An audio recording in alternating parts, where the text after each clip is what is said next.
You know, what's in your podcast says a whole lot about your brand. So why not go business first?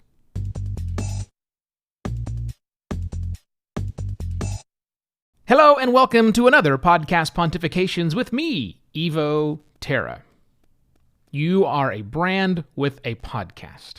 You need to be, cognizant of that brand. This week we're talking about your brand and your podcast and making sure things line up properly.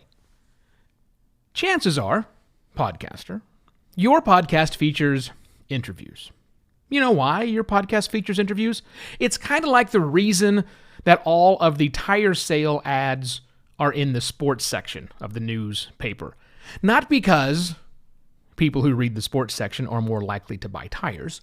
No, it's because that's where, after 50 years of advertising, that's where the tire ads go in the Sunday paper, in the sports section.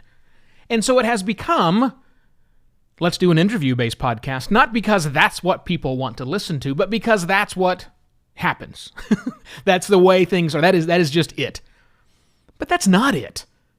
That is categorically not it. I promise you, there is a lot more to podcasting than just having an interview show. Even more important, what does an interview show say about your brand? What story does it tell about your brand if you are just doing interviews? Now, maybe it's on point. Wonderful. But more than likely, it's not.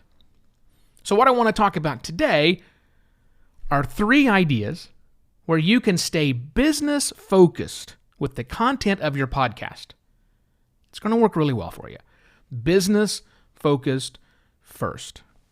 So let's get to this moment right here about content, because sometimes we wonder about, what is the content we should put out there, and we look at other sorts of content that is out there in the podcasting world, and so that's why podcast interviews happen.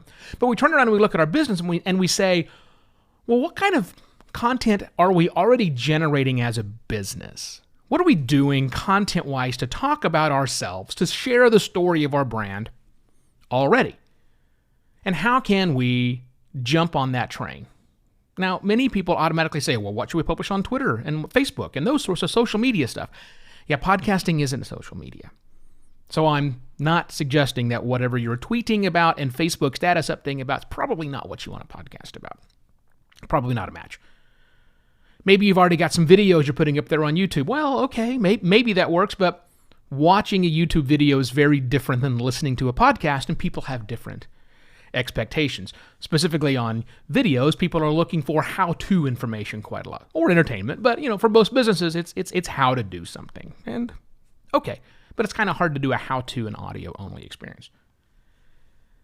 So I don't think those things work for you. What I think you have to do is come back to some 3 types of publications that your business is likely doing, or competitors of yours, or people you aspire to be like are doing. 3 kinds of publications that they're doing.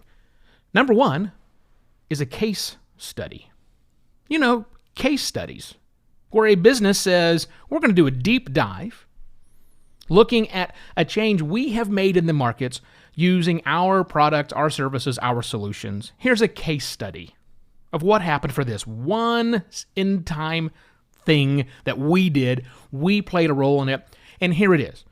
And businesses will spend hours putting these case studies together with lots of interviews. Oh, we got to talk to our clients.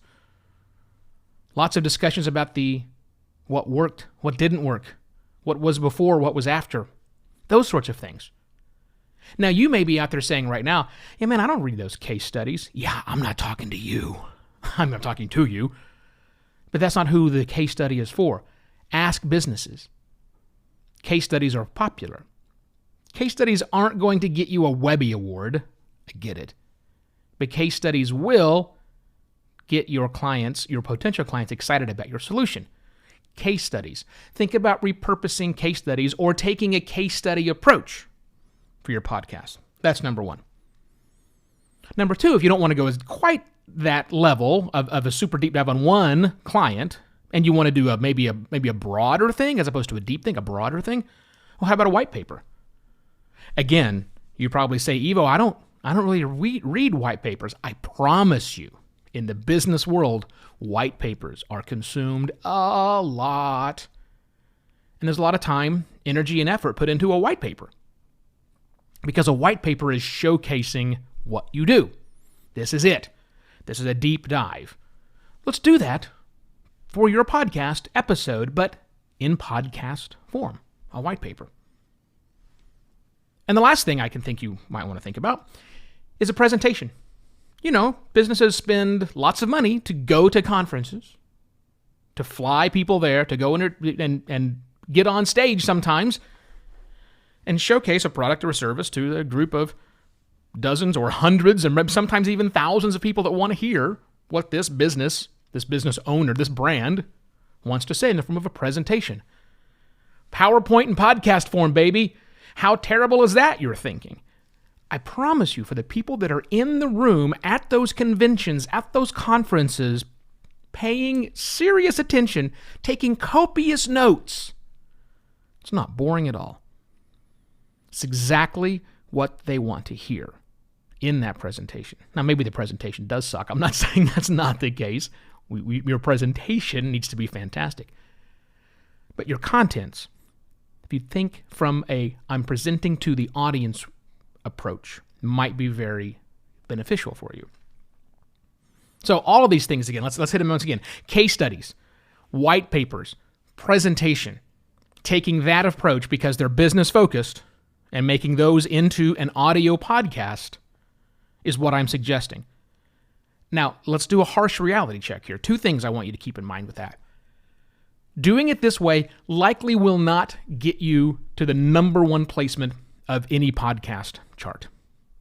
But so what? So what? That's not what you're here to do. You're here to make a podcast that a very specific audience responds to really well, that then leads to measurable business objectives on the other end. So while obviously you want as many people who are your customers or potential customers listening as possible, you don't have to go for 7 billion humans.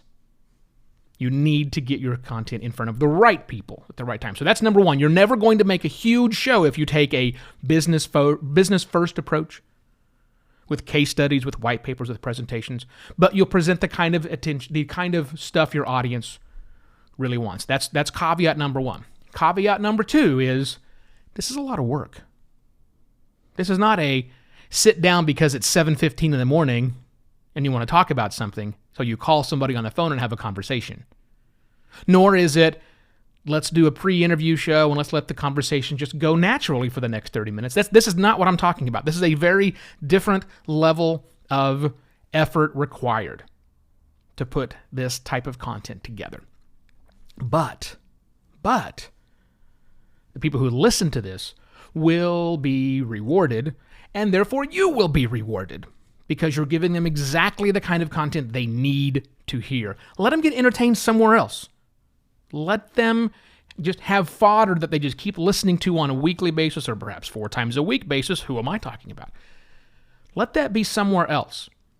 If you want to get serious about podcasting for your business, you want to make sure that your brand is adequately represented in your podcast, and I promise you that you do want those things, then make sure the content you're making is business focused. It's not just glamming onto something that you think is the right way to do things. Stick to your core stuff. Do your business-focused content first. That's my suggestion, and it comes from my suggestion because helping businesses with podcasting is what I do. Very different than just hiring someone to slam together your audio. You can email me, evo@podcastlaunch.pro if you would like questions answered about the services I offer, or you can go to podcastlaunch.pro to get a list of all those services I offer. And I shall be back tomorrow with yet another Podcast Pontifications. Cheers!